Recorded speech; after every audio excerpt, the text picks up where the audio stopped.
Welcome to Proxy Guftugu. Folks, 20th century was the century of ideas. Ideas in science, technology, art, humanities. That century also gave us number of reformists in Islamic thoughts as well. Some of the reformists did the reform in traditional Islam and some come up with the new ideas. For example, Allama Muhammad Iqbal, Qutb Shahid, Maulana Madudi, Dr. Ali Shariati, Ghulam Ahmad Pervez, Amin Hassan Islahi, and Ustad Mahmoud Muhammad Taha. Today we want to talk about Ustad Mahmoud Muhammad Taha of Sudan. He was a religious thinker, leader, and trained engineer. He developed what he called the second message of Islam, Risalatul Sani min al-Islam, which proposed that the verses of Quran revealed in Medina were appropriate in their time as the basis of Islamic law. But the verses revealed in Mecca represents universal message of Islam. He was executed in 1985 by military dictator Jafar Numeri at the age of 76. Today we are lucky to have with us Professor Abdullah Ernest al-Amariki. In 1977, when Professor Abdullah heard about Ustad Mahmoud Muhammad Taha and his second message, he went to Sudan all the way from America to learn more from Ustad about his second message. Thank you very much, Professor Thank Abdullah, you for this opportunity. It's wonderful being here. What is the second message of Islam and in which way it is different from the traditional interpretations of Islam? Oh, that's a great question. The second message of Islam is the revival of the Sunnah of the Holy Prophet Muhammad sallallahu alaihi wasallam and the implementation of the original message of Islam revealed in Mecca for 13 years and then abrogated after the pilgrimage to Medina when the subsidiary verses of the Quran were introduced. So it is truly an opportunity to revive Islam based upon the essence of the original Quran revealed in Mecca upon the basis of the Sunnah of the Holy Prophet Muhammad. So, still, I need more clarity. The second message, Ustad Mahmoud Muhammad Taha say, this is the second message of Islam. So, what that mean really? It means that what was originally revealed in Mecca was abrogated Okay, and was not acted upon as a message. okay, And the message that was acted upon became the first message. So once the Meccan texts that were revealed for 13 years were then abrogated or set aside, no longer valid, in Medina, the Muslim community was built upon the subsidiary, the secondary texts that were revealed, and that became the first message. So it's in a sense that the first message was the message based upon the secondary verses of the Quran that were revealed in Medina, and the original message was set aside because the people of the time were not ready for it. And the evidence of that was that they had rejected it, they had attacked Muslims, they had killed Muslims, tortured Muslims, they had in fact plotted to assassinate the Holy Prophet Muhammad. And this is just as he left for Hijrah. So this was a clear rejection, and it was an indication that they weren't up to the level of the Meccan verses. And so they were set aside by the hikmah of our Creator, and the first message was then implemented. The second message was then held in abeyance. so it means the Meccan message was more universal and stays forever in different time and space. Yes, We can interpret according to the implement according to the time. according to my teacher, Ustaz Mahmoud Muhammad Taha, the Meccan verses were the original, universal verses Okay. of the Quran. And the examples of that are plentiful. But for instance, Muslims were not called upon even to fight in self-defense. The verses come to mind as La ikraha fi din. There's no compulsion in religion. Or say the truth to them and leave the rest to God. There are a number of verses in Mecca that clearly addressed people at the level of their accountability and allowed them to make up their own mind. And Ustaz Mahmoud says when we look then at the Medinian texts or the Medinese texts, we find a different standard, the standard of guardianship and not accountability. And so all of a sudden you see this gradual escalation until you come to the verse of the sword, which says literally you can spread Islam, and if people resist you, you can fight them, and if they persist, you can slay them, you can lay captive for them, and so forth. And this is so distinctly different than the original verses, but those original verses are still part of the Quran, and they were the original Quran that was revealed. And then, if we think about it, they were the higher Quran. And so the higher Quran was set aside. Was it set aside permanently, or was it set aside until a particular time, until humanity reached the point where those were the appropriate verses? And Ustaz Mahmoud said, this is the time for the universal verses. This is not a time for guardianship. This is a time for human beings to be held accountable. Women, Muslims, non-Muslims, all human beings. So that means in traditional Islam, Makki part of Quran superseded by Madani. But Ustad Mahmoud is saying other way around. Yes. Right? Yes. He's saying that he agrees that the Meccan verses were abrogated, and we followed the Medinese verses. He said, and there was wisdom to do that because that time. the people were not ready for it. But we have to also think of what is the wisdom of taking the higher, more universal, more humanistic verses of the Quran that treat people as adults, not as like children that you have to be guardians over, of setting those verses aside eternally, as opposed to setting them aside until humanity evolves to the point where it is appropriate and they have the capacity to actually live according to those verses. And Ustaz Mahmoud is saying that both those revelations are in the Quran, but they are two different levels. And so when we think of, when I first entered Islam, we talked about Meccan and Medina verses, and it was really clear that, wow, and it was interesting. Some verses are revealed in Mecca and some in Medina. But the only way that it was ever explained is that those are just two different places. But what Ustaz Mahmoud is saying, no, they weren't only places, there's different levels of revelation. Okay. Right? That are also associated with it. So, Ustad Mahmoud have 3 points. So, what are those? His 3 points? Yes. Well, he has more than 3 points. Okay. But in terms of when I think of the number 3, I think of his discussion around the 3 equalities. So when we talk about the second message of Islam and people being accountable for themselves, Ustaz Mahmoud says that the Muslim community as opposed to the community of believers. And this is another distinction Ustaz Mahmoud makes. He says that what was established in the 7th century was the nation of believers. He says the nation of Muslims is yet to be established. And this is a very controversial point.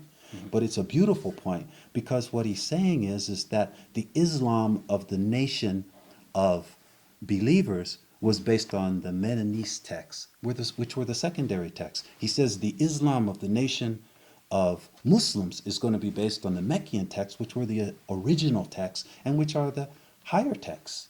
They are superior relatively to the texts that were revealed. So your question about the equalities, Ustaz says that the Muslim community will be based on three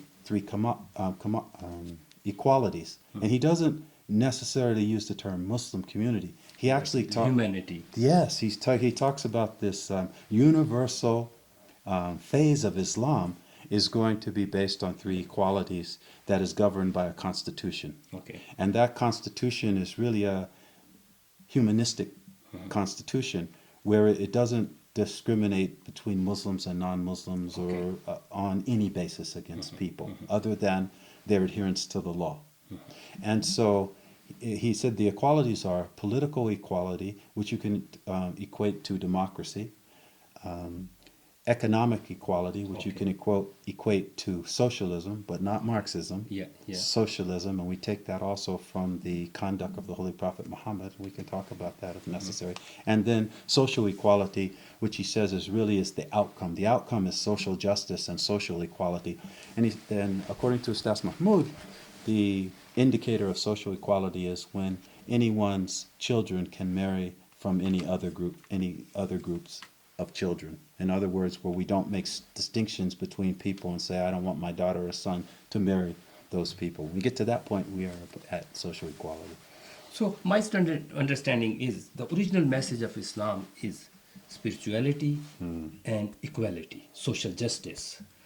So the question is, can we spread this message without being political? So can we or in other words, can we separate Islam from politics? My understanding and what Ustaz taught, as I understand it, is that in Islam is not a religion in the sense that it's a belief system that I adhere to.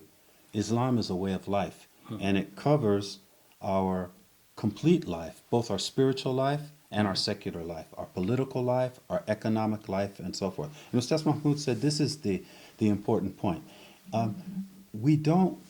Religion does not really serve its purpose if it doesn't influence our behavior. So if we enter into the political sphere or into the economic sphere and we oppress people or we cheat people and so forth, Ustaz says that our religion is really not benefiting us. He said if we adhere to the values and the principles of our religion, we should see it manifest in all aspects of our life, including the political. So here one question is, so how different Ustad Mahmood's idea of state is, our idea of republic is different from Muslim Brotherhood or traditional Islamists, the one they're claiming, struggling for Islamic State. Yeah. Let me say, when we look at the state that many Islamists and jihadists, if you will, are proclaiming, they are proclaiming a state based upon many tenets of the first message of Islam. And in that state, they can compel people to follow the will of the heads of that state against their own will. They can utilize violence in order to achieve the establishment of that state. In Ustaz Mahmoud's version, there is no compulsion. Okay. We cannot compel people to believe, to disbelieve, or to behave in any way. What we do is say that there should be a constitution that is humanistic and that individuals that adhere to the constitution should be fully protected under the law, and they will be considered first-class citizens like anybody else. Your religion, your race, your class, your ability level will not distinguish your rights under the Constitution. You will have full rights and full participation as a citizen. So with that notion, it differs tremendously from the state that many Islamicists and jihadists are proclaiming, because they're proclaiming what they call as an Islamist state. It's not Islamic, but that state that they proclaim is a state that can be established by violence. It can be upheld through violence. It can compel people to behave against their will, and it distinguishes between Muslims and non-Muslims. Muslims are first-class citizens, and everybody else in that state is not at the same standard. It means the first difference is how to achieve that. The violence, there's no way to achieve that state through violence. No. That is one thing. Yeah. The other difference, that if I understood correctly, that means there will be no differentiation in that state among based on the belief or color or any identity. That's right. And most importantly, based on gender. Okay. Women will receive full equality in that state. As Muslims stand before God as equals, they would be equal in the state. but the Islamic Sharia, so-called Sharia, Yes. but majority of traditionalists Yes. they believe that Yes. is the given by Allah. Right. So what is Ustad Muhammad Taha's stand on about that, the Well, Sharia law? the stand is simple, is that the Quran is given by Allah, and that the Quran is revealed in two places, and that the Medinese Quran is a Quran based on guardianship, and the Meccan Quran is a Quran based on accountability. And if we base the law on the verses from Mecca, where human beings are accountable for themselves, we can develop Islamic law based on those verses. So we're not saying to do away with Islamic law. We're saying to do away with Islamic law based on the secondary verses of the Quran and re-establish Islamic law based upon the original verses of Islam revealed in Mecca. And there's a benefit to this. The benefit is that we solve the problem of the dilemma today where people would be very hard pressed to find anywhere in the world where Islamic law is actually functioning. Our conclusion would be because it was not designed for the 21st century, it was designed for the 7th century. It's like the notion that I design a outfit for my child when they're 7 years old, and then 14 years later when they're 21, I try to fit that outfit on them, right? That I designed had designed when they were 7. So this the notion now is that we would in fact be focusing on law, on Islamic law, but Islamic law would be based on new principles. And the benefit of it is that we could maintain unity within the Islamic world, and we also could provide a platform where Muslims could conduct themselves according to the highest principles in the Quran and present a form of social, economic, and political organization that will be attractive to people around the world. That's the globalization and the universal aspect of it. It wouldn't be forced on people. Muslims wouldn't take the position that I know better for you what's in your best interest, and if you don't like it, I'm going to force it on you. That's pretty unfortunate behavior. I mean, for lack of a better term. So correct me if I'm wrong. So what I am understanding is that regarding legislation or Sharia or law, so the Makki version of Quran will be the constitution or the guidelines, and according to the time, the societies or countries can make their own legislation. Yes, the societies and countries would of course have the freedom to develop the legislation that fits their reality. Their reality of the time. And so you could imagine that there would be different expressions of Islamic law in different countries, just as there was under the first message. Go of back Islam. to some examples. For example, in traditional Sharia law, so even slavery in some extent Right. is allowed, Yes. because on that time it was, and then the status of women is a little bit lower, Yes. and the man is the custodian, Yes. the guardian or whatever Right. term you want to Yes. use. And on the other side, in the state of Islamic state, Muslims are overall guardians and non-Muslims don't have the equal rights. Right. So what Ustad Mahmoud Muhammad Taha is suggesting regarding that, so these Sharia law will be irrelevant? Yes, because we would base the laws on different principles. Okay. So on the principle of guardianship, all of those things make perfect sense. Slavery, right? On that time. Yes, the master's guardian over the slave. The problem is that slavery is abhorrent to the consciousness of people in the 21st century. It is a disgrace to the human spirit and to human dignity to enslave another human being. And so for people to have difficulty understanding that sanctions and laws that actually require enslavement as a punishment or freeing a slave as a reward, right, are not suited for this time, nor could they have possibly been designed for because slavery is unacceptable. I haven't found the person that wants to be anybody else's slave. And why should we think that we should have legislation that speaks about enslaving people or freeing a slave in order for committing some offense? So yes, under this revival of Islam, the guardianship of men over women, the guardianship of masters over slaves, the guardianship of Muslims over non-Muslims would be non-applicable. It would be unconstitutional and unacceptable.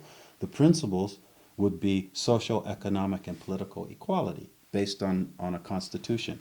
And so women would have full rights with men. It's not to say that there's not a difference between men and women, and that would be expressed. And there would be certain areas where there could be a discourse about this is more not suited for this particular gender. More and this is. specialization kind Yes, of difference. yes. But the idea, Not as a human being different. not as a human being, right? Is the idea would be that we are all equal before our Creator as human beings, and in the state in which we would live, right? Then everyone, regardless of their gender or other distinguishing categories, would have full access to their rights and protection of their rights. Professor, one other thing. Yes. Today, Muslim world and entire world is going through very difficult time. Yes, we are. Wars, and then especially war based on belief Yes. in Muslim world.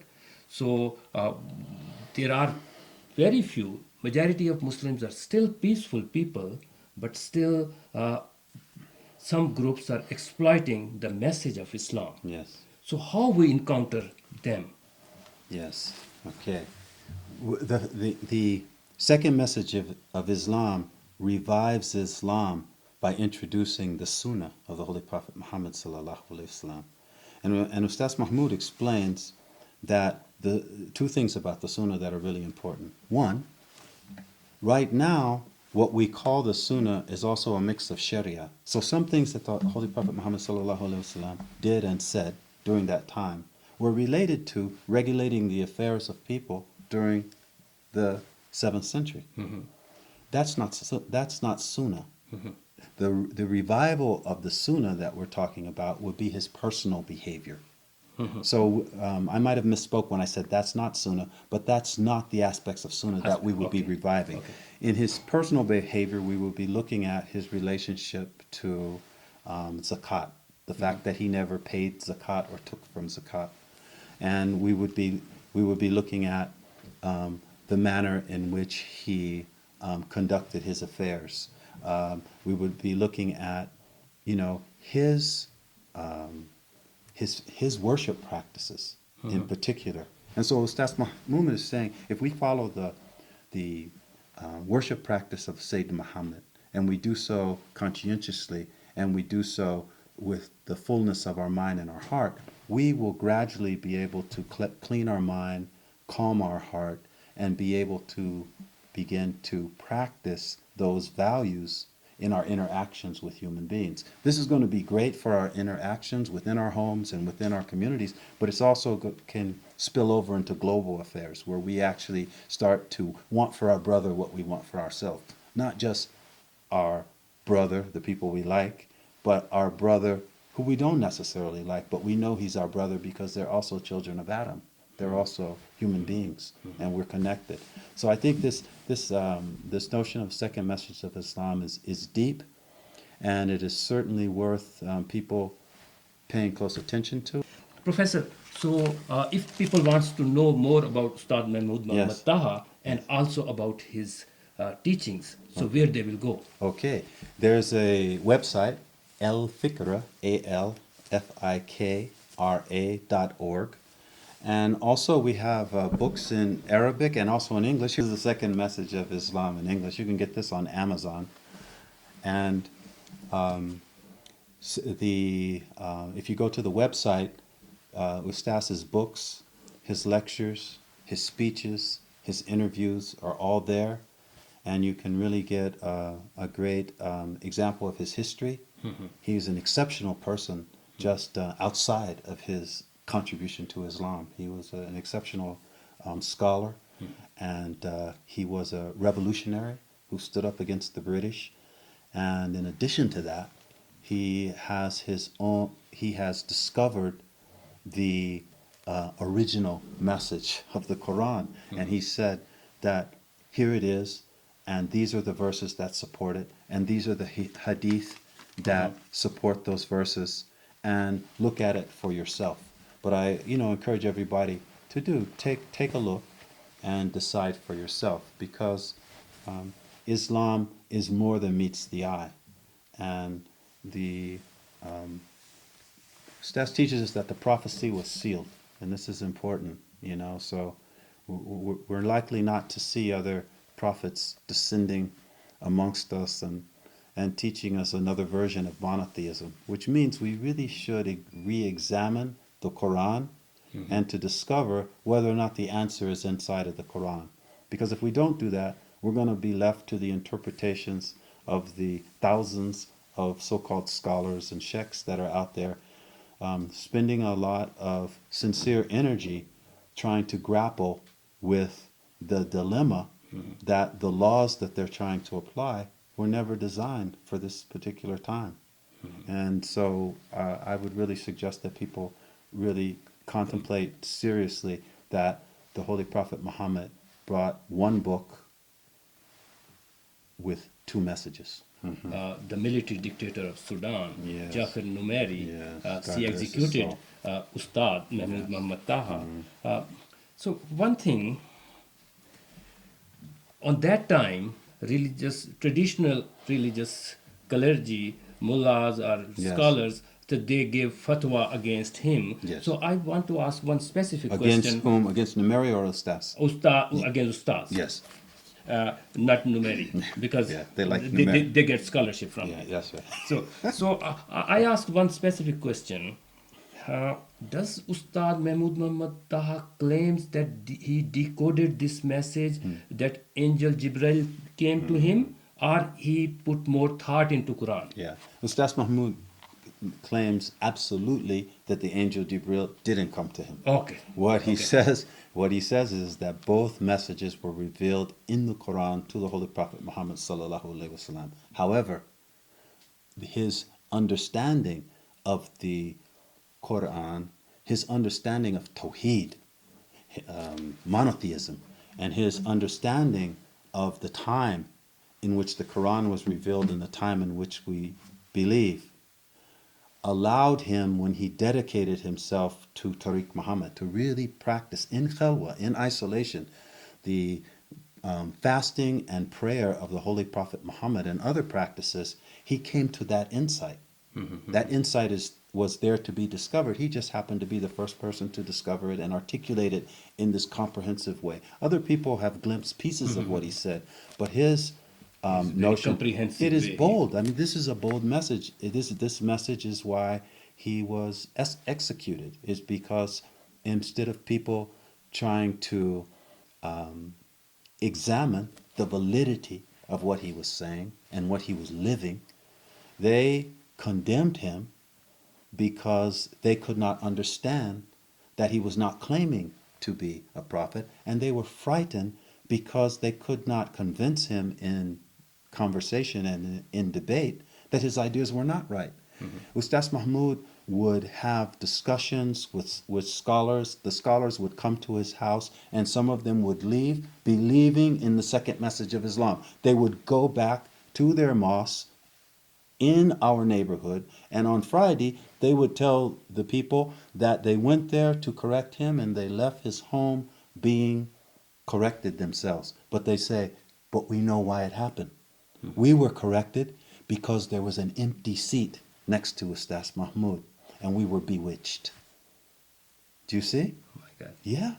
And they would say this over the loudspeakers of the mosque in earshot of Ustaz Mahmoud and the brothers and sisters that lived in the community. So when you have people who reason like that, right? It's like, I'm going in here to actually correct this man, So right? thank you very much, You're Professor, for welcome. giving us My time. pleasure. Thank you very much. Thank you so and, much. Viewers, the modern application of Islamic law presents all Muslims with dilemma and concern. In one side, believers are under obligation to conduct their affairs in accordance with Islam. Yet, some aspects of traditional Islamic law or Sharia are difficult for majority to accept in this modern time, such as discrimination against women and non-believers. Further to that, harsh punishment in Sharia are hard to sell in this modern time. Variety of reformist scholars are addressing these issues. Ustaz Taha was one of them. I would suggest to read his second message of Islam and make your own opinion. Similar to that, there are variety of other scholars. They are also addressing these issues. From Pakistan, Javed Ahmad Ghamdi's contribution in this regard is huge. And in Europe, Dr. Tariq Ramzan's work is also significant. Reading and listening to these reformist authors will be enlightening and refreshing. We should open our mind to read these scholars and new ideas. Thanks for watching Proxy Guftugu.